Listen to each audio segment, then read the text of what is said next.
What's up, guys? It's your boy GRC in my favorite place in the world, my desk. I went to a party last night with my friends and we drank all night and they all said, "There's no way you're doing the show." And I said, "You guys have not been keeping up with me, guys." But I did wake up a little late. I'm a little puffy. I didn't shower, blah, blah, blah, blah, blah. But I've been waiting to get Walrus on for a long time. You know, there's a few guys in this community that I really would just like to talk to for like 3 hours by myself. Obviously, that's not always time and place for that. But when you have a stream, you can kind of do that. So I invite these guys that I actually want to talk to because Walrus has proven to me over and over again that he's open-minded. Everyone here has a gigabrain. Half these guys out here are smart as hell, but no one is open-minded anymore about the way that they think, about the mistakes that they make, and about the way it's just like I'm very broad and open-minded. I try to be non-biased about the way I am. I know my brain's going to tell me like Hex is the only thing that's ever existed that'll ever go to the moon forever and nothing else will ever change. But I also have to talk to some other guys that have been successful in their life. And then let's talk, you know what I mean? Like, let's work this out. Like what's going on? Because just because you bought Hex and someone gave you good advice or something, some people were telling you to buy it at 56 cents. You might have nuked your whole net worth and got ruined and had no idea what was going on and then sold it all. Or somebody, could have explained to you, like, maybe this is a time to buy $200 worth and stake it, blah, blah, blah, blah, blah. So, guys, there's a lot of different ways to portray information, and Walrus has always seemed to come at it from a way that it's, like, helpful and also, like, not coming from a place of, like, just straight, like, greed and financial. It's more like a reputation. He wants to keep intellectually honest with himself, and I really like that. So talking to him is going to be very fun. Guys, I'm going to tweet this out as we're going again. Do me a flavor. Tweet this out, share this out. Walrus on today. We're just going to go back and forth. Sam's in the background having getting ready for the show. And I'm going to go to DeFi Proof 1 minute and 9 seconds. In the interim, guys, I'm going to drop a link in the chat. Please just share that out. That'll be for the link for this tweet. Everybody have a minute and 9 seconds to chill. You already know what time it is. Crypto in the morning. Crypto in the morning. Crypto in the morning. Waiting on phone. Crypto in the morning. Crypto in the morning. Ready to take notes. Crypto in the morning. Crypto in the morning. Crypto in the morning. Waiting on phone. Crypto in the morning. Crypto in the morning. Ready to take notes. Smoking a blunt on my way to the gym. 11 a.m. and I'm already tuned in. Got me some Hex and I'm making a stake. Got me some Hex and I'm making it rain. Pay me some Maxi and that's just in case. Jim ready to send me to show you the way. DeFi Proof. Crypto in the morning. Crypto in the morning. Crypto in the morning. Waiting on phone. Crypto in the morning. Crypto in the morning. Ready to take notes. Crypto in the morning. Crypto in the morning. Crypto in the morning. Waiting on phone. Crypto in the morning. Crypto in the morning. Ready to take notes.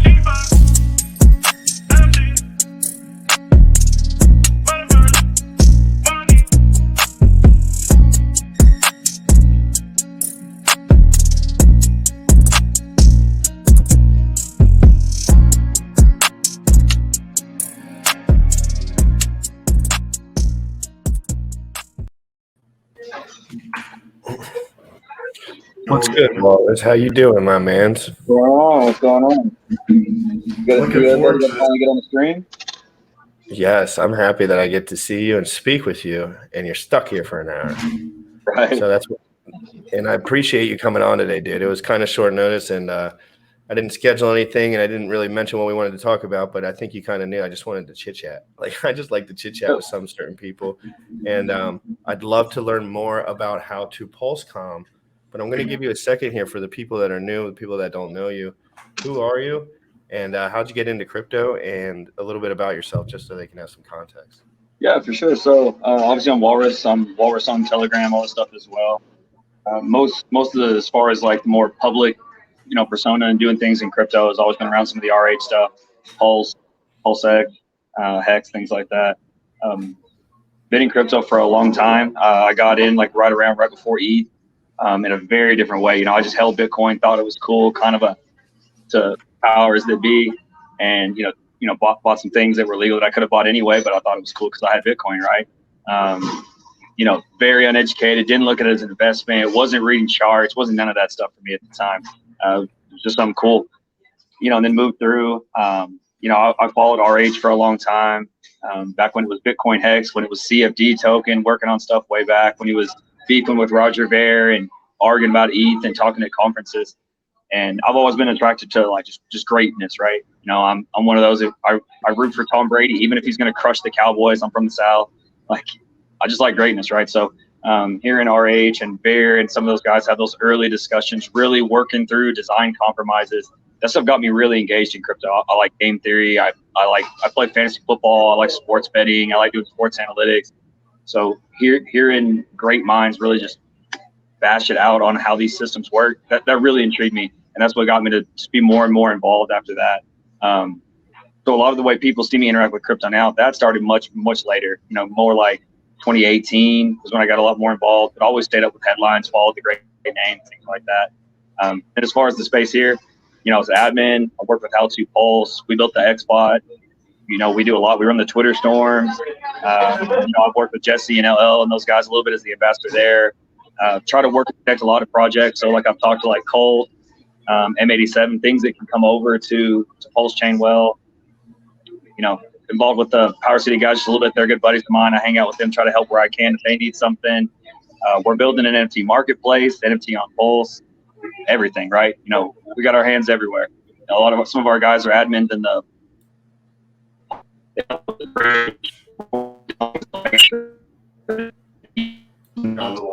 You're lagging out. You're lagging out, Wally.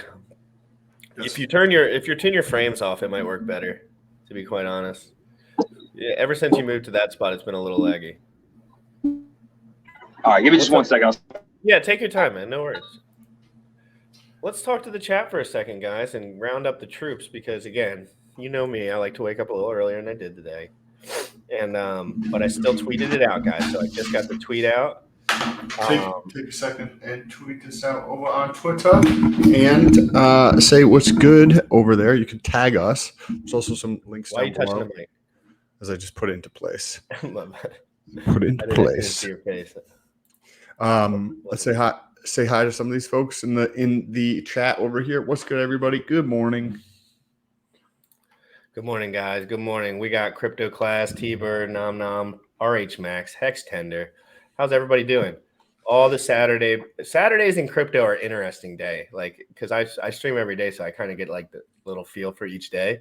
Saturday's probably the most dead. Like Saturday's the most dead because I think people are just had enough for like a few hours of crypto, but I can't get enough. The second I wake up, I start reading everything. I just literally cannot stop. There's something absolutely wrong with me. It's addicting. I'm PLS Iv. I love the way that you said you got into Bitcoin without thinking about the financial incentive of it because you didn't even care nor know nor gave a shit. Were you a successful man at that point in your life as far as whatever that means for you at that moment? That was right as I was sort of breaking through a bit of a ceiling for myself. So like I was always hyper competitive when I was young. Like I played football, I boxed and wrestled, all that stuff was really fun. Then I started racing a lot.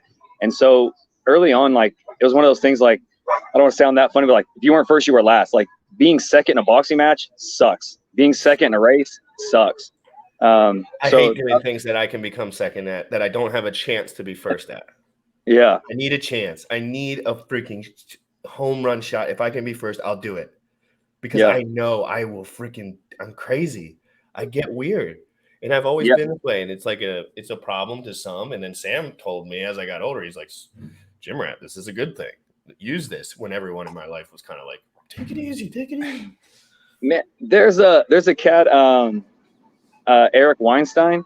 He's a hyper intellectual guy, very, very intelligent. His brother, he's been on Rogan, I think once, and his brother's been on there a few times. But he has this term, he calls people heteronormative, and it's just his scientific term for being normal. And he's like, I can't stand it. And it's the funniest thing, man, because like, word, dude. I need that word. Like, I'm not even trying to be derogative when I call someone normal, but man, I like abnormal people. No, man, like I want you to be obsessed about something, man. Like I want you to be atypical. I want you to tell me why you wake up at 4:30. Like you guys talk about peptides. Why does anyone talk about peptides in the first place, right? Like I want the asymmetrical people, man. Like I don't want balanced people. I want people who are spun off a little bit, man. Like that's where the magic is. And when you spin off, you can become a little bit more like if you get punched 150 times, the 151st punch don't hurt so bad. It just doesn't. It just doesn't. Like, people shit talk me all day now, and I'm like, guys, if you only knew the nuclear shit talk I was getting when I was really doing stupid shit. Like, and right now I'm just studying crypto and getting shit talk. There's a lot of magic in some of those like kind of darker places. I got into a boxing match one time. This was actually a kickboxing match, and this boy was a handful. The first round we threw a lot. It's really hard to gauge when you're in the middle of those competitions. Like, are you winning or losing a lot of times, especially if it's a competitive round? And we were not shy. There's some face punching going on. And as we go to break rounds, I turn around and I'm walking back to my corner, and I'm like, man, this dude's on top of me. This is not going how I want it to. So I turn around and sit on the stool, and as I take that first deep breath, I look, and I can see in this guy's face, he wants to be here way less than I do. And it hits like just turned superhero. Yeah. And I mean, I ended up winning the next round, but I'm not exaggerating. I turned around thinking like, this is the worst thing that's ever happened. Like, this is me and him, and there's nothing that's going to stop this guy when that next bell rings. That guy felt worse than I did. So yeah, I'm all about some dark places. Because when you go into those places, when you have that like abnormal person or like whatever it is, they're obsessed about something. By going so deep in one area, you gain like a deeper gratitude or appreciation for that in all the other areas, and you realize like you don't know dick.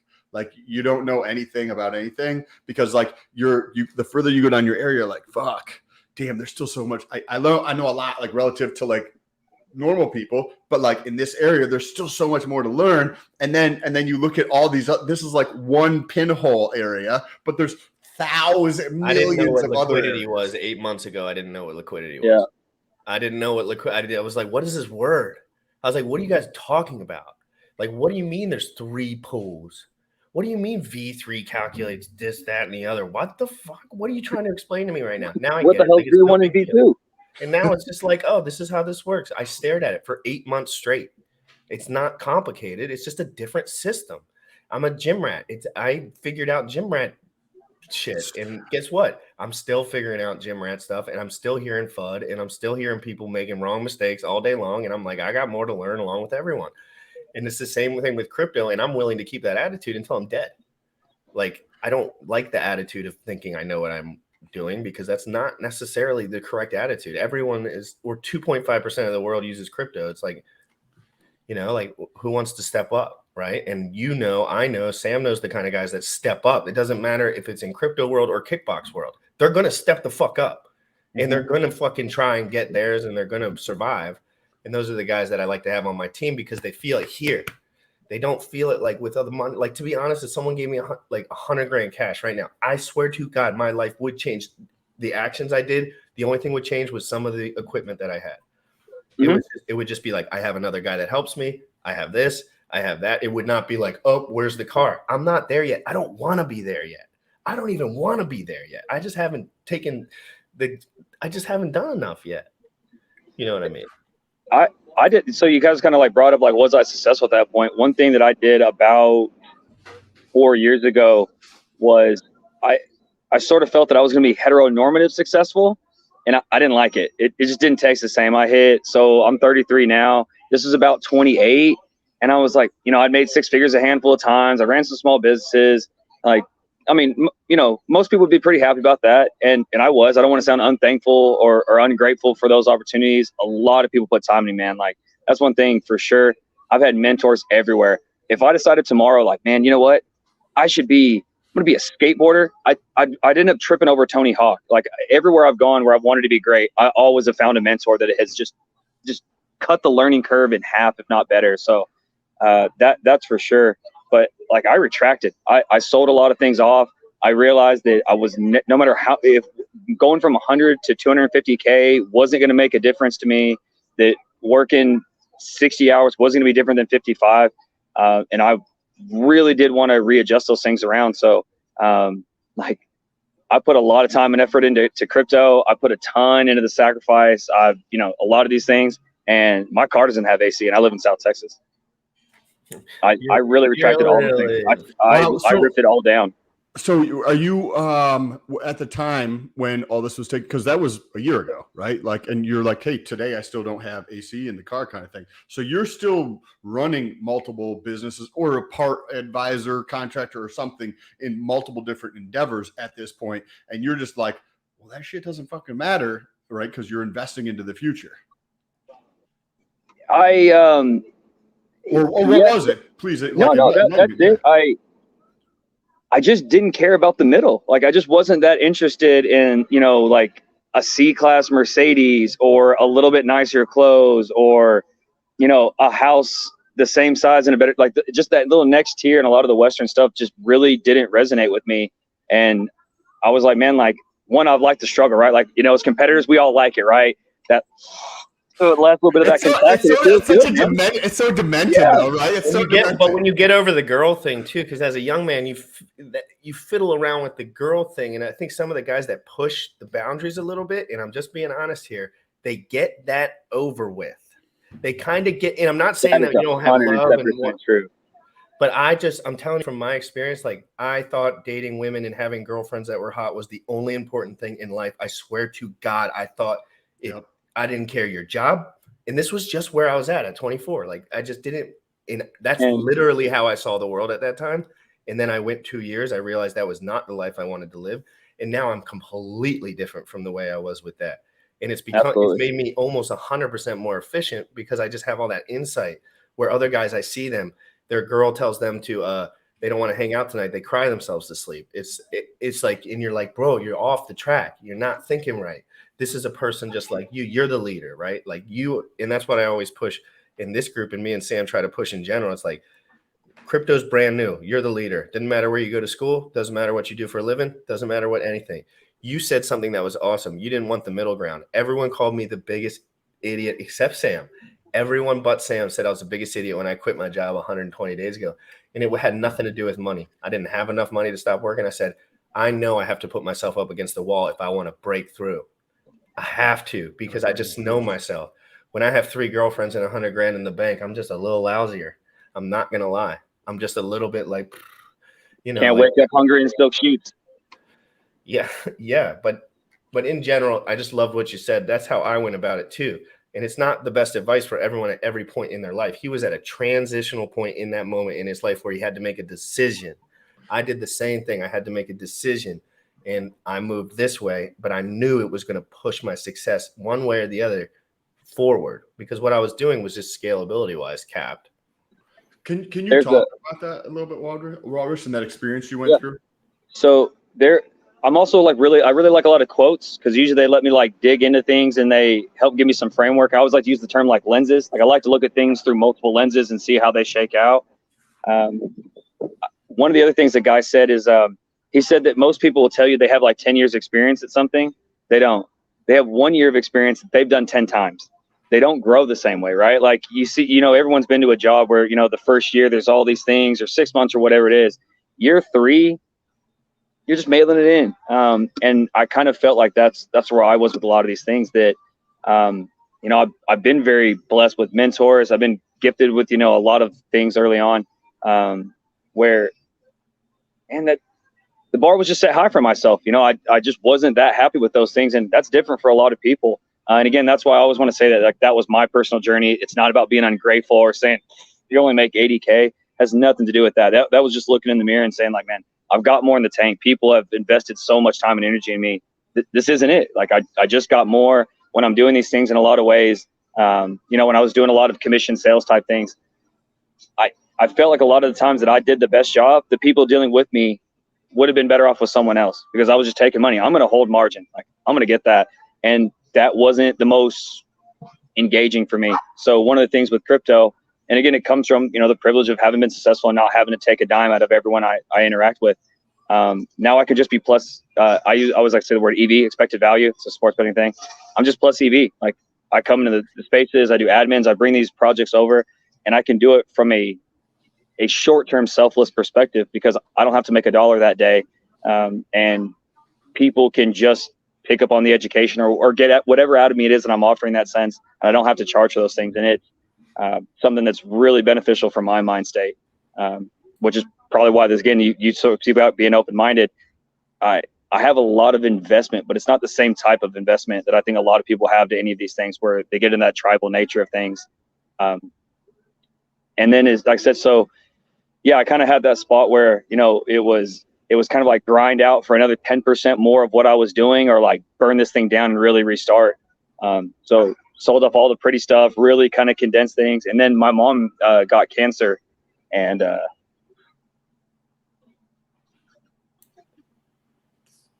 that's it.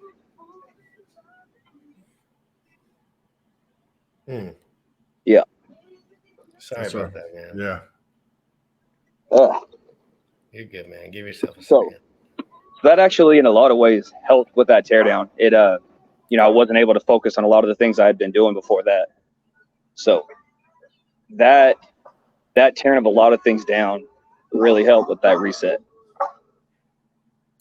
And you, by going through that entire process, both in terms of you changing how you wanted to get value in the world, because the value now is not just, hey, where can I get this $7, $15, $6,000, $5,000 from this person to this person to this person?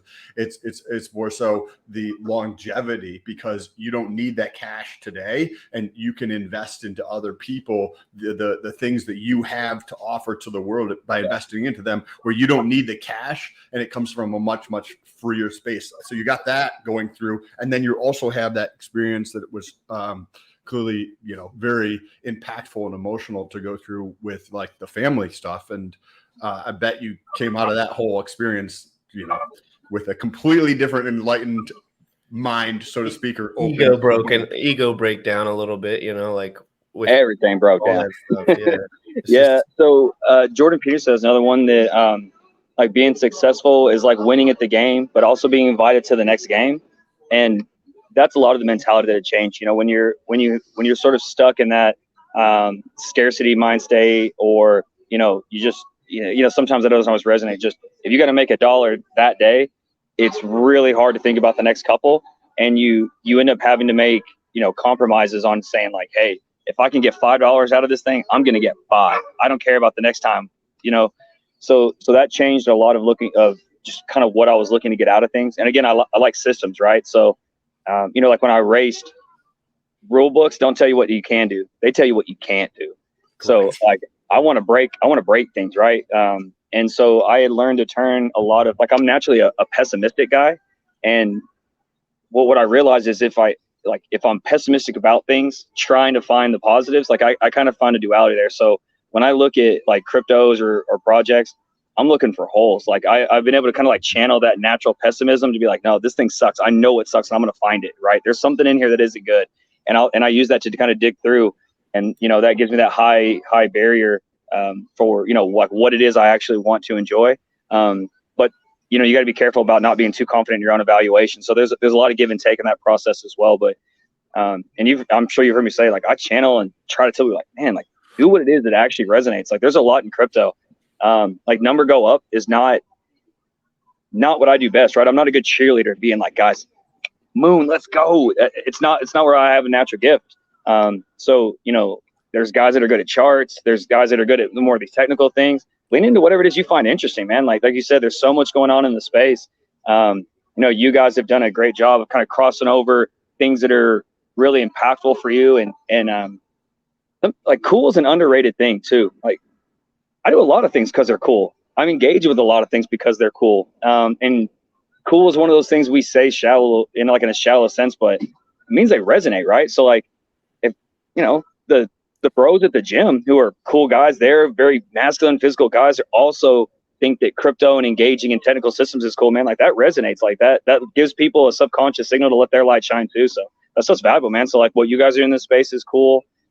There's a lot of room in the world, and like, if you're doing financials correctly, like, I very much believe in voting with your dollars. You guys have heard me kind of interject my like moral stance on why I make some of the decisions I do. So if that's the stance you take, then crypto and finances are very impactful for everyone, and people shouldn't shun away from them because they're not naturally great at math. Like, man, bring whatever it is you have to the table. It's valuable somewhere. Yeah, people will reach out to you for that value. I have guys reach out to me all the time. They're like, hey, I'm a desk jockey. I don't have that many friends. I'm really good at coding. Could you think you could help me? And I'm like, I don't know anything about coding, and you're 10 times smarter than me / educated, but he needs me because what I did for 20 years was learn how to be, cool, popular, I guess. Cool. Right? Talk to humans, to have and I conversation. tell people that all the time. I was arguing with Mad Hatter all over Twitter yesterday, but mostly jokes about Pokemon, to be honest. It was just like fucking jokes. But I was telling him, I says, you're way smarter than me. My impact's going to be much larger than yours. You sit over there and watch. Okay? Because you have all that knowledge that I don't have, but everyone hates you. And I'm not talking about like everyone like hates him as a person. You know what I mean? Like you interjecting things. I come into communities and I say, what can I do to help? Maybe I can do a video for Pokemon and these guys will like it. Mm-hmm. I get about 700 subs in 3 days when you start talking about Pokemon because I actually like the shit. It was my first NFT I ever bought. I streamed it. Cool. I got shit about it. I didn't care. I was like, I spent $180, guys. Y'all can S my D. Like, who cares? You know what I mean? I bought some Pokemon. We did some pictures. We had a good time. There could be a future there. There might not be a future there. I never cared. But these guys came in with their product that's down 95%, telling me that I'm going to zero. And that was what I was trying to highlight. It had nothing to do with the two projects in particular. But I say, here's a smart man with his bags down 95%. Like 95% in any investment is like zero. Wrecked. Done, ruined. Like your life could be over if you did that wrong at the top. And they're going to sit there and say, I was right the whole time because you can stake. But the learning curve is a little redonkulous, to be honest. So I was mentioning today, I was like, where were you guys at 56 cents? Telling everyone to buy. Where was the Giga Brain then? Calling for 29.60. What? I'm just throwing a little shade at Gunther. He's a smart guy. I'm teasing him. He's been on the Pedron thing, so I had to tease him a little bit. But the specifics, it's important to understand the nuance that people are not there to serve you. And it's okay. It's okay. Okay. Like, but you have to be savvy enough to understand, like when I'm talking to Mr. Walrus, it's a bit of a different conversation than I'm talking to the guy who talks about this one thing all day or whatever. Like you have to kind of move within these different things. I'm going to switch the topic up for 1 second because I'm just so effing curious about this right now. I want to talk about sports gambling and crypto. Yeah. Okay. And I want to know your take on that. Just from whatever the hell you know right now about whatever's out, about what you've seen. I love sports gambling more than anything. I don't participate anymore, but I could stare at the numbers all fucking day long. It just stimulates me very, very properly. The numbers. There was a time where I could literally do the Vegas odds without turning my computer on because I was so locked in on it. You could feel the whole thing out. Where do you think that's going? There is a project that's launching on PulseChain that has started to advertise that they're covering this. I have not looked into the details strong enough to really have any real insight of that, but I have talked to the owner for an hour or so. What do you think about, I don't know if you've heard of PulsePot, but I know you know sports gambling and you do crypto stuff. So you had to have thought about these things. So the reason that I like a lot of the sports gambling stuff is because I actually like data science, and like everything in like the Western world, they usually have found a way to make the coolest stuff just absolutely give you physical pain to listen to them teach it. So like when you talk about like statistics and math, and a lot of, the different equations that apply to life, like, they'll have people in there, like just doing anything they can to get out of class. And man, like when you start attaching this stuff to things you care about, God, it's so fun, man. So like when we were racing, we did the coolest stuff to like hide systems, and I would look at flow volumes and try to maximize these things and try to find ways to increase volume through a small jet. Like there's so much cool math. And like, so I'll give a quick one on cars and then I'll transfer to sports betting. So there was a particular class where you had to, the way you ran nitrous is you had to spray it in from the intake. So it gets spread out between all the cylinders and you can't get it evenly, right? So because there's 8 cylinders, I have to tune the car to whichever cylinder is the one that's the most aggressive because I need that cylinder not to melt, right? So the way the class pretty much worked is we call it racing the tire. It meant that because there's these limitations, everyone's power is pretty similar, right? Kind of like NASCAR. Everything's supposed to be really close, so it's down to the driver, right? So everyone else thought like, okay, cool, now we're racing the tire. It's between the drivers. Well, I don't like fighting fair. That's not a fun game for me. I don't want to race the tire. I want to beat you guys before this game even starts, right? So I sat here and I looked at a lot of these things, and it finally came to me. And I called the guy who owned our car in that class, and I was like, hey, I need you to go buy 80 fuel injectors, 80 of the stock fuel injectors. And he was like, the hell am I going to do with 80 fuel injectors? I was like, man, don't worry about what I'm telling you. Just go get it. So we go get these fuel injectors. They're all the same. They're 28.8 pounds. It's the standard GM fuel injector, right? But numbers are different if you measure with a ruler versus a protractor versus an actual micrometer, right? Those are 3 different numbers. 7 is different than 7.0, is different than 7.000. Those zeros are a reference to accuracy, right? So I went and got 80 fuel injectors, had them all flowed by a really high company, and I got a variance between like 29.4 and down to like 28.1. So we were able to tune the car by manually changing the fuel injectors on cylinders, literally by the spread of the tolerances in GM fuel injectors. It gave us enough to say that awesome. many weren't doing that. You were probably paying a little more than you had to, and you were probably being a little more creative than you had to. And maybe other guys did not. You kind of had insight that they're not going to double down on these numbers. Nope. If you're not cheating, you're not trying in racing, man. You got to be looking for an edge. And then so that was one of those things that really hit me early on. Again, those kind of competitive systems, right? Like when I played football, I was never like especially athletic, but I was always smarter and meaner than everyone else on that field. So, I'm watching the wide receiver. I'm like, oh, how come his mouthpiece isn't in? How come he didn't listen to the whole play? Why did he start jogging ahead of time? Like, why is he not looking at the ball on this snap? How come he's staring at my left shoulder? Like, those are always things. I like game systems, right? So, when we were able to adjust on the car, we picked up like 45, 50 horsepower, which if you're class racing, it might as well be a mile. I mean, every time we launch, we're just walking away. Made a huge, huge difference.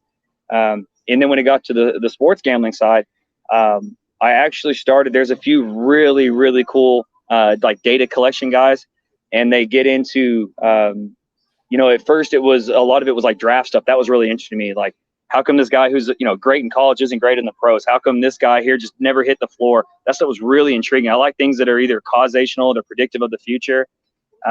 And so there's a lot of parallels in crypto too. So another one I've driven to is, like things that scale versus things that are more pass fail, right? So in this, where I initially really kind of hit home is on the sports science side, there was a debate between like, should they take this offensive tackle or should I take this wide receiver, right? And one of the things about an offensive tackle is their effect on the play is a block, right? But if I'm going and blocking Sam, if I block Sam just enough that he doesn't affect the play, or I actually just lift him off the ground, crush him, body slam him, get on ESPN, the effect on the play is the same. All that mattered was the block, right? On a wide receiver, if they catch the ball, that's a pass. But if they catch the ball, break 3 tackles, outrun the safety, and they go 90 yards down the field, that is a wildly different effect on the play. So one of these things scales and one of these things doesn't. So those are like a lot of those parallels where like working between these systems makes a lot of sense to me. So a big one where I tie this together is PulseX. So everyone that goes, oh, it's just a fork of Uniswap. Guys, Uniswap's awesome. Uniswap works great everywhere. Has Uniswap been hacked? Like, how many chains is Uniswap on? So you're telling me Uniswap is God mode, dude. It works, man. The most effective DEX that's chain agnostic, that's essentially never been hacked, that also has future improvements, and you guys don't want me to use that code. That makes no damn sense. I think you guys are bad at this game. What does scale is price and tokenomics. So the price and tokenomics in PulseX are wildly different. They scale very differently. There's this really cool public call function, buy and burn. There's single-sided staking in another coin that doesn't add sell pressure. There's DAO voting investments. So what does scale in PulseX is really different and is really cool. But what was just pass fail, I just need it to pass. I just need it not to break. So it doesn't break. It's gas efficient. It works fantastic. So PulseX is another one of those good things that you can also kind of like take these parallels from these other systems. What I needed to just works really well and has been very tested. What scales really well, and the difference in being really good and having that big curve on the end, like price and tokenomics, are really badass. They do scale well. There is huge upside on those things. So PulseX is a good one of those that you can really take those same methodologies and apply. What do you on the crypto side of things? when people think about crypto, they always think about as like layer one is like the thing, right? Is going to be the biggest thing. And then layer two or things that are built on top of that are never as big, traditionally speaking. When you look at, say, PulseX, and obviously we have no fucking idea, but I do see a future where things are far simpler, right? Because we're at that stage now where everything is developing so fast that it is challenging for somebody who's new, right? Because there's this giant Grand Canyon of a knowledge gap between like normies and like understanding crypto. And that needs to get like that Grand Canyon needs to shrink drastically. And that can shrink by the increase in education in the general population, but it can also shrink as in crypto is way simpler to understand by like reducing the reliance on a layer one so that you just see you have one token in there because the understanding what like if you're on one network or another network, it's not like really, really important, similar to say you don't give a shit if you have AMD or Intel in your computer that much, right? Like most people don't. Nerds do, but most people really don't give a shit about that. They're like, does the computer work? Can I do what I want? So do you see PulseX potentially maybe being larger than Pulse in like, because there's so much opportunity there, right? There's so much opportunity there. You've got like the best of Ethereum and the best of Binance trying to put those things together into one new network. I don't know. Very, very interesting. I'd love to hear your thoughts on this, especially given the examples you were just talking about. And talk about liquidity too, as it comes to that. And because you mentioned something to me that like kind of, it might have been, I think it was you, but you mentioned like, or someone did, that like heavy investors are going to be way happier about buying Pulse and PulseX because it's going to be way more liquid. Mm-hmm. And that's what some people are very excited about, because some people thinking, heck, maybe some really big investors don't want to get in because it's really not that liquid. Like really big investors, I mean, not like average Joes. So especially being gym guys that are into pharmacology, this reference will probably help. There's a cat named Hamilton Morris, who's really big into like psychedelic plants and that types of medicine. And again, as a game systems guy, right? Like I like how things interact. Is he on Vice? Is he the guy on Vice that does the drug show? Yeah, great show. Yeah. So he said something that was one of those things that like he was literally just talking about drugs and like went on, and I was like, hold on, there's some really wise piece. He said drugs don't have side effects. They just have effects that you didn't want, but they're not side effects. They're just effects. The drug just does stuff, right? Like these isotopes don't really exist. So that's one of those things that I think is so cool is, you know, if, you know, you're like, you know, like liquidity's thin, the price can go up. Sure. But it's not a side effect that it goes down fast. It's just an effect. That's just how low liquidity works, right? And low liquidity, you know, it de-incentivizes sales. It gives opportunities for smaller players to come in. But again, like you said, it de-incentivizes large players. So with a lot of these systems, like there's one of those things. There's not side effects. It's just effects. These things are just really complicated systems that really work in a lot of really you can't both logical and unlogical ways. You can't stick your finger on it. Like you'll never, if there's interaction with hormones, you can't stick your finger on it, right? You can just share your experience and have another 5,000 people do that and extrapolate enough data from that. But it's never just like here it is. Yep. And then it turns into the electron cloud. You know, if you get 5,000 and 4,000 tend to overlay, it's like, okay, that area is probably mostly true, but it's still not even true, right? Because there's 1,000 who didn't. So when it comes to the two, from like a sports betting perspective, you can also bet the same thing in different like shades of gray, right? So if I think that Patrick Mahomes is going to have the most blowout season of his life and the Chiefs are going to be great, okay, I could bet on Mahomes to win the MVP. I could bet on them to go to the playoffs. I could bet on them to be the division winner. I could bet on them to win the Super Bowl. So which one I would pick is variations of like a same causational event, right? Like in football, like quarterback plays the most predictive thing, right? So again, in crypto, typically the founder and previous performance is one of the best indicators. So luckily we got RH and Hex and a lot of these things, right? Well, you can bet on the same event in a lot of different ways where you're basically saying the same thing, right? If I'm saying the Chiefs are going to win the Super Bowl, it like Mahomes isn't getting hurt. If Mahomes is hurt, they're not winning the Super Bowl, right? You know, so you can kind of bet variations of the same thing on common causes. but odds make a big difference, right? So when you get into like betting on like Pulse and PulseX, they're Ooh, that was going to be a really good point. He popped out for 1 second. Sam, combining can you talk to them for 1 second so I can use the restroom? Yes, so that was going to be a very interesting point by Walrus, tying in the pulse hex with the sports betting that we were just talking about. I don't know what you guys think. Yeah, his phone might have died. What you guys think, but this is a super interesting conversation. I like people that he walled himself. His phone died. He rugged himself. Yes, he was like, this conversation is over with. AMD is the best. I'm just going to read some of these things here. Walsh says, I love the sports analogies. Yes, I think the sports analogies would probably be super valuable more so in the crypto space, just because there's so many dudes. Like, I don't pay attention to sports in any way, but I know a lot of people do pay attention to sports. So it's interesting. What do you guys think of the Pulse or PulseX or that whole? Do you see the reliance on Pulse, the layer one, going down over time, where you don't necessarily have to have like the understanding of that, similar to like AMD or Intel in your computer? Like, my mom has no idea about those things. Oh, and look who has made it back. There we go. Dropping too much heat. Phone got too hot. I figured. Okay. You were just about to tie in the sports betting with the Like Pulse. Yes. Go. And so they're bets on like common cause, right? Like, there's almost no world where PulseX does some outrageous return and like there's no one on Pulse, right? Like, those don't work the same. So you're kind of betting on, again, the shade of gray. You're basically saying, hey, if Pulse is successful, what are the odds that these have this kind of return, right? So there's again, they have a very common cause for what'll cause one to go up and not the other. So they again, they're kind of shades of the same bet.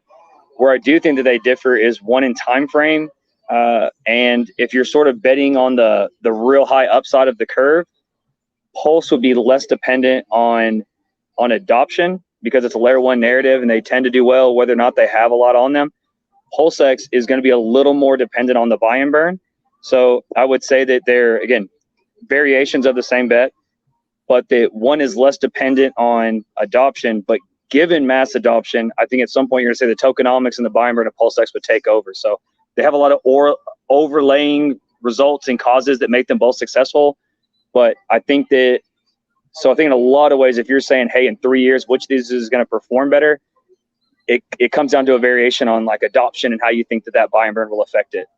Do you? I see the buy and burn as more of like a interim or short term benefit. Well, it's always going to be a benefit, but the impact is going to be smaller in the short term, because in the long run, the adoption is the bigger piece. So if as we transition to larger portion of the population of the planet being in crypto, the buy and burn is going to still be important, but the impact of the buy and burn, I think, is going to diminish over time. In the beginning, yeah, super important, but as we get more and more people into there, I think the adoption, right? Because you were talking about time, right? The impact of time on there. And as we transition through that time, right?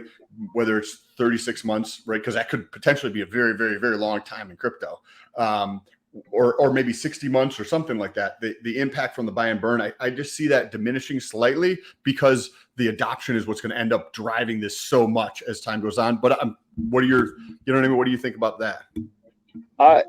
The thing is that the buy and burn is affected by like the pricing of all the things that are getting swapped on there. So the more valuable all these assets are on PulseX, the more valuable that buy and burn is, because it's a percentage of volume on there, right? Like, that's what really makes that big impact. So I think don't you think though, because those prices of those things are going to be impacted solely because of adoption, which would be right. So if you were like, okay, the impact of this going up by 200x, so, you can attribute maybe 37% of that to buy and burn, and the other 63% to the increase in adoption, which thus increases the prices, thus increases the right. transactional volume, and it also affects the Dow voting, right? That's one of those things that I know that a lot of people don't really care, but it matters. The Dow voting on how some of those incentive tokens come out and what goes through on those single-sided staking pools, there's value in that, right?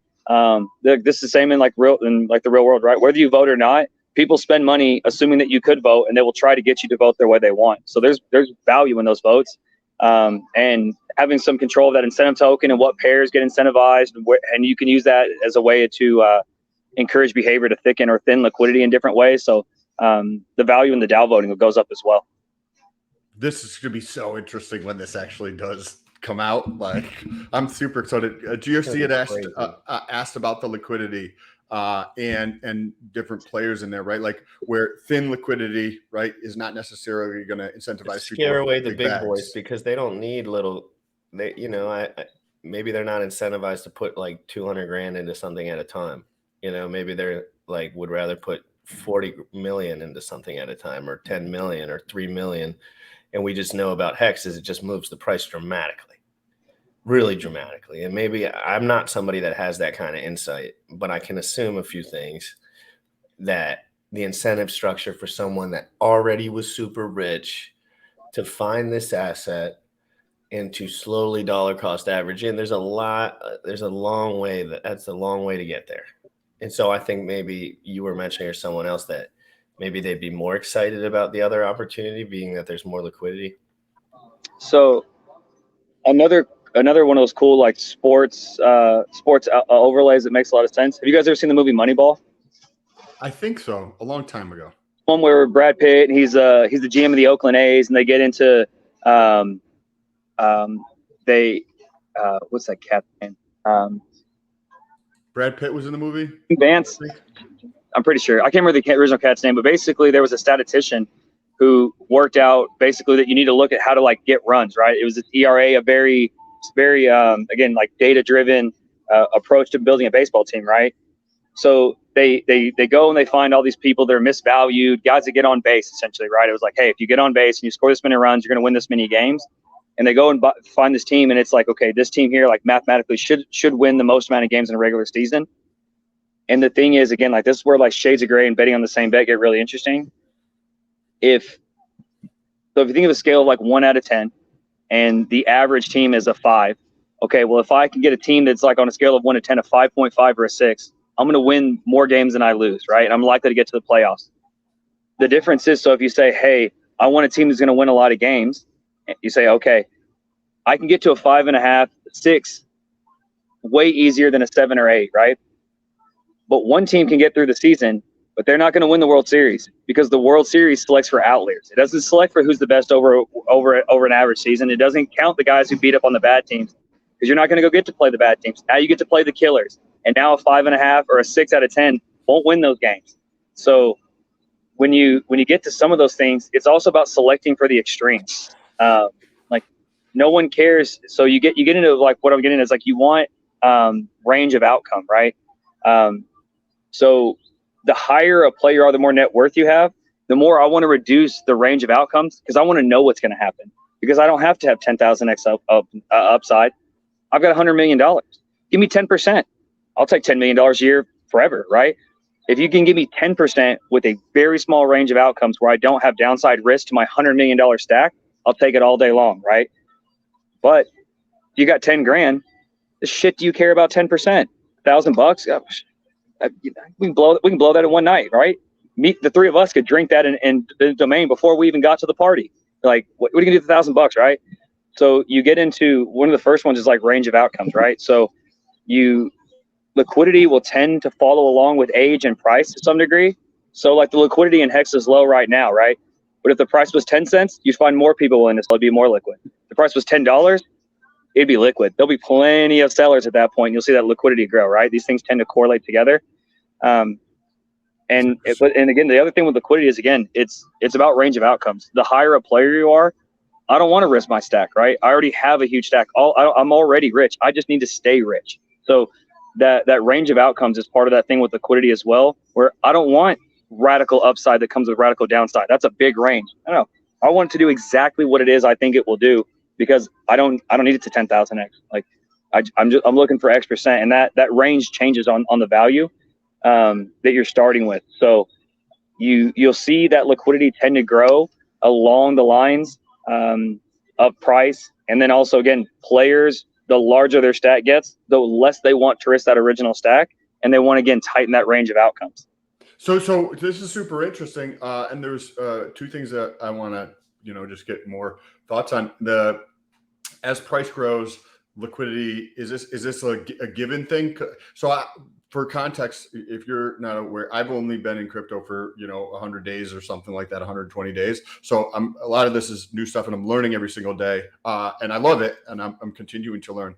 But has it shown in the past that as price increases, the liquidity also increases? Intuitively, you're like, yeah, that fucking makes sense, right? But right. Does the data kind of back that up too?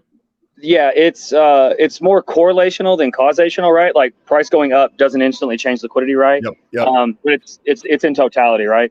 Like one typically, again, if you have these big spikes, you see these parabolas up and down, more people, more participants. So there's just essentially in totality, again, they correlate together, but they don't have to go together, obviously, right?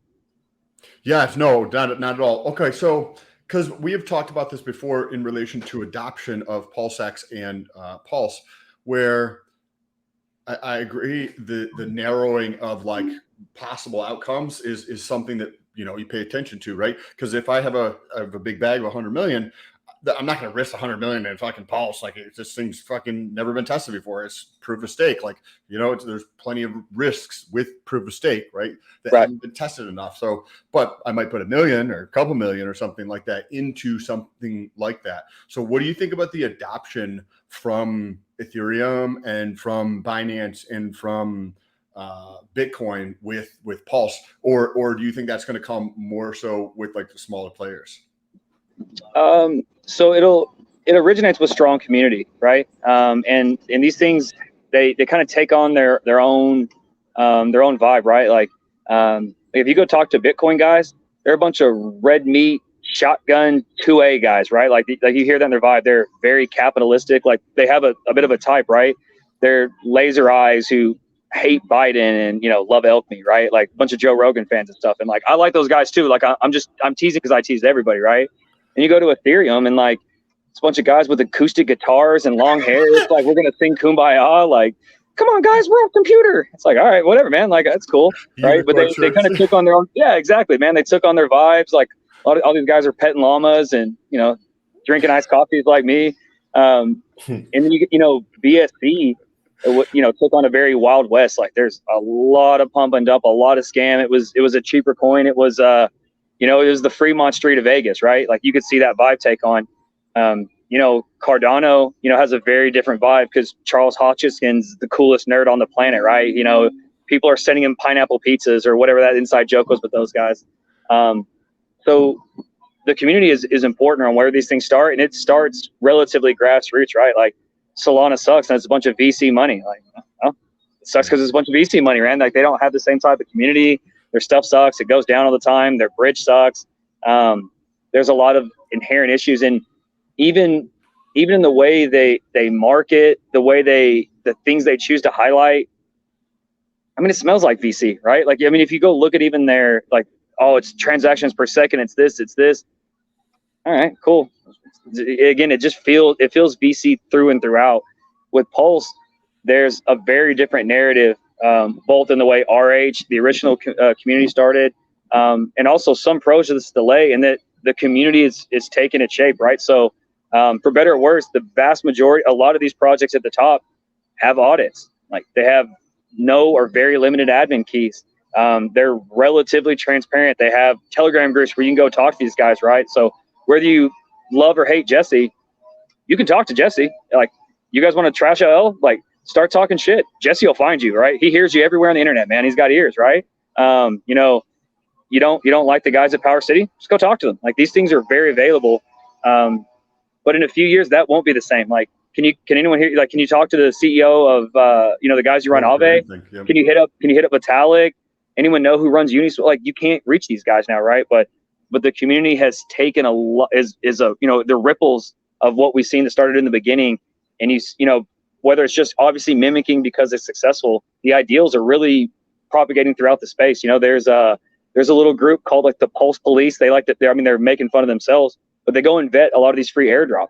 Like, again, I'm not that involved in a lot of the other chains, but you can just see that community vibe taking shape, and and where they push things. So that small kind of grassroots movement usually is what kind of leads the way moving forward. And we'll see, again, I hate the term institution because it's watered down and overused in crypto as like a sneaky way to kind of quiet chill. But you'll see bigger players come in. Rack and those guys are working on players. Jesse and them have reached out to a lot of oracles and infrastructure things to try to get them over to Pulse. At Howtopulse, I reach out to a lot of projects because I have a different vibe and an education that usually resonates well. And because I'm bad at shilling, no one thinks I'm shilling because I suck at it anyway, right? I can't even do it if I tried. So I make a good Trojan horse and do a lot of projects. So those things are already kind of happening organically, and again, it's resonating throughout. So how these things start is a lot of times how they'll finish, and taking time to get these things right, not having delays, allows us to have a lot of firepower. So for Hex compared to a lot of cryptos, we have a lot less to apologize for. Even though we're 95% down, like, yeah, but our money's still where it was, right? Like, we're not wrecked like Voyager wrecked. We're not wrecked like Celsius wrecked. We're not begging CEOs to make backwater deals with Sam from FTX to get us bailed out. So even when we're in a similar place, we have a lot less to apologize for, a lot more we can stand on. And the average cat and Hex, they've got firepower. Hey, we got no admin keys. Hey, I understand how the smart contract works. I'm delaying gratification. So just even at the base level of Hexagon, like, obviously no one's perfect and there's plenty of mean guys in the world. They have a lot of firepower compared to just number go up that you'll see in a lot of places. So where it starts is where it finishes. And the bigger players that come in will, to some degree, have to follow along with those sort of community guidelines that we've set, as long as we stick to them. I totally agree. Yeah, I got exactly, like you said, community guidelines. Like, I was doing the weight airdrop live the other day, and it like ate a bunch of gas, and like the front end didn't update. And no, I don't know shit about being a dev, but I didn't want to lose my money, so I just DM'd the guy, and he sent me the money back.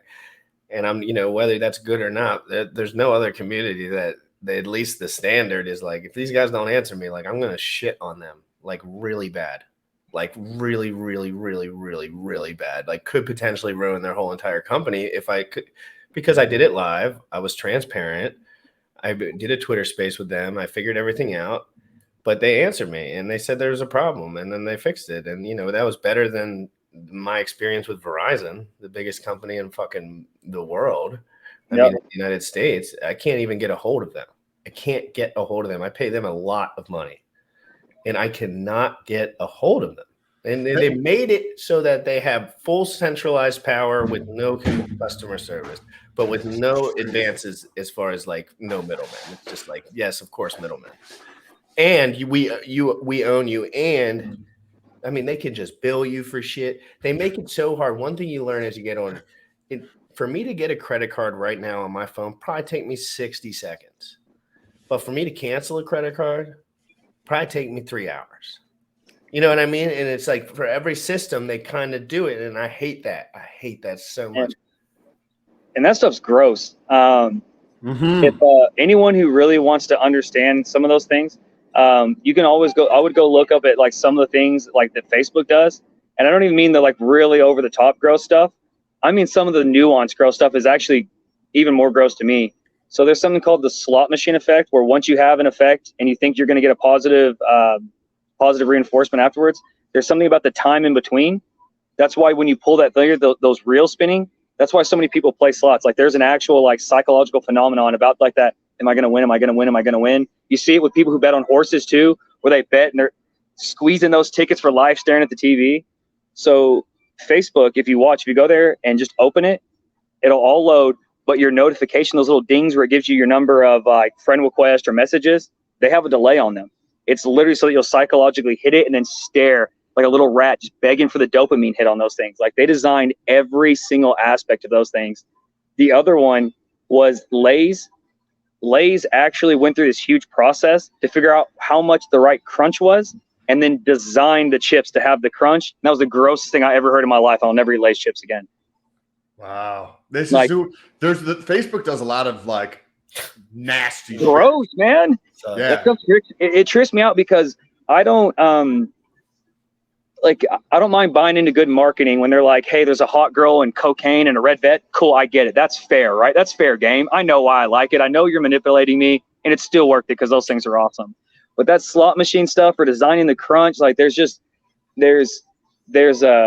something about when you take something that's really good and then it's better and then it's better and then it's perfect, and then if you go any farther, it's just perverted. Like, you ruin things when you push it to a certain extreme. Do you see, right? Like, so, right, I'm new in this space, and I see the writing on the wall.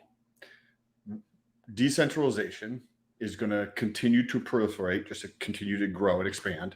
And smart contracts, the creativity and resourcefulness of individuals, is going to allow a smart contract, which is effectively just a tool. You can think of a smart contract as just a piece of paper and a pen. That's all. So when you think about what this is capable of doing, except for this is a programming language, or program allows me to program whatever the F I fucking want to, then what really happens is the more creative and resourceful somebody is, the more they're able to accomplish. So if you go, his phone probably overheated again. So if you go through and you think about this, I see a world in the future potentially where the large companies like Facebook, the large companies like Google, like all these players, right, are far less impactful. They're not as big because of what's taking place, right? You could have a large company, but then it ends up getting eaten up, right? Have you ever heard the saying that you die by like the 1,000 cuts or something along those lines? It's not the one sword cut to your fucking throat and chopping your head off. It is that somebody coming through and cutting you 1,000 times, right? And you bleed to death because you have 1,000 cuts in you. Well, that is, I feel like, happening with companies like Lay's, right? Which is part of a conglomerate, right? I think it's P&G or something. But there's a lot of these companies where they're going to, I could see this being eaten up by smaller players, or going in some way, shape, or form being eaten up by Web3. We never, ever would have guessed that Web2 would have taken us to where we are today, 15 years ago, and the capacity and what we're able of doing and the impact it has had on the planet. And then when you look at that and you're like, shit, 10 years ago, 2012, a completely different fucking world. Now, coming into 2022, we're focusing on Web3, and we don't know what's going to happen by 2032. 10 years from today, the world is going to be in such a different place. And you put these things together because it's hard to grasp the possibilities of what people are going to do with smart contracts and how they're going to implement things like Web3. We were talking about Chia offline. So this is the Chia white paper, right? Very thorough, written, a lot of very good information. Seems like they were super, super thoughtful in here. And you look at this and you're like, oh, wow. This is the guy behind the Chia thing, is the guy who also started BitTorrent, which is, Bullish can correct me, but it's basically just I've only used it a couple times, where you can basically you can get software for free that would otherwise you'd have to pay for by using torrents, which is technology or something similar to, say, how nodes would work to pull your pieces of data from different spots over there. And I see this just continuing to eat away at these large companies. As somebody can come out with something that's decentralized, being a team of 4 people, we can come out with something that is decentralized, that eats away a decent chunk of the way this company does business. And because there's 4 of us, we are far more able to move quickly and agile and creative, because there's 4 of us to make a decision on something to move forward. And we can create it in a decentralized way where we don't have control over that afterwards. We're like, this is a better way of doing things. And then this crypto, so to speak, comes forth and actually takes advantage of that. I think he's like, my phone died. Let's bring Walrus in and we can wrap things up here. We're gonna wrap things up here, Walrus. We know you're on the move over here. We had a great talk. I'm absolutely hungover. But I really just appreciate you coming on here, man, and just sharing about yourself and your experience in the nuance of the market, because it's all about the nuance, really. Once you get into the weeds, you realize like you're not going to find the new information unless you have enough experience to look at it. It's like you have to have enough experience to understand what you're looking at. And that's why 8 months later, it's like, I know what liquidity is. I understand how to put in, take out, do all the shit. But it doesn't take long, but you have to have enough nuance, enough talk to realize what's real, what's fake, what do people market, what do people not market, what's the general incentives. All of those things are important. I'm excited to see anything that you build moving forward. Howtopulse.com, guys. I dropped all his links below for his YouTube and his Twitter. Go ahead and follow him. Thanks for coming on, dude. Is there anything you want to talk about before we go? You got a Telegram that you deal in? Yeah, the Telegram, it's just Walrus. The username has 2 L's. So the How To Pulse Room does a lot that's not just pulse related. We have the group there and we help with security. So if there's any other communities that aren't big pulse guys, you just don't hear enough discussion on hardware wallets and OPSEC, or even some of the technical stuff with crypto that people just don't understand. So I was helping out with some of the cult guys because they have a project that's on Polygon. And, they just hadn't been used to bridging and how some of this stuff would work between chains. So not a crypto bridge, but just a community bridge. We spent a lot of time helping those guys out, make sure, because they have a newer community, they didn't understand how the bridge stuff works. So I always kind of the thing, man, like, be nice, guys. Like, crypto's hard. There's a lot of really smart people who've been really, really wrecked. Like, yeah, you're not, your cup's never full. There's so much more to get built. Most of the stuff sucks. Like, wallets suck, on-ramp suck, fiat on-ramp suck. Having to use DEXs manually sucks. Like, these things are slow. Sucks, right? Like, there's just space to always be improving. There's nothing here that's not going to have different variations and things. Hex in all its glory has stuff that's built on top. It has a network that's going to be on now. These things evolve and change. Be open-minded, be nice to these other communities.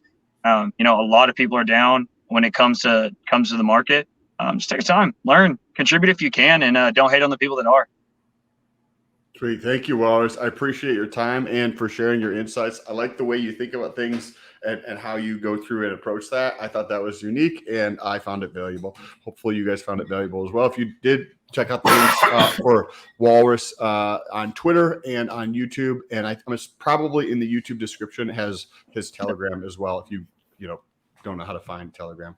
And GRC, you want to take us out of here with some DeFi proof? Young folks, you dripping on them motherfucker. Rich at heart. Rich at heart. Bought my hex from the fucking start.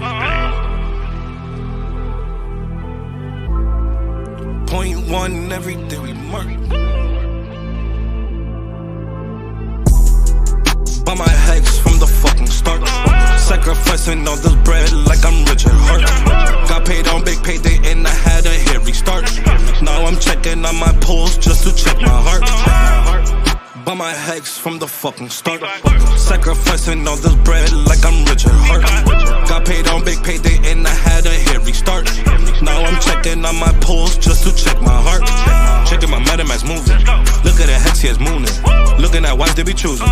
Peter is why they be losing. Pro chains out, now get me a check. He's gas up and it got me a mess. Remember the times he died collect. Hex I been eating, I'm dying in the best. Getting this back like a year ago. Getting this post, I ain't letting go. Swerving the ring like a Lambo.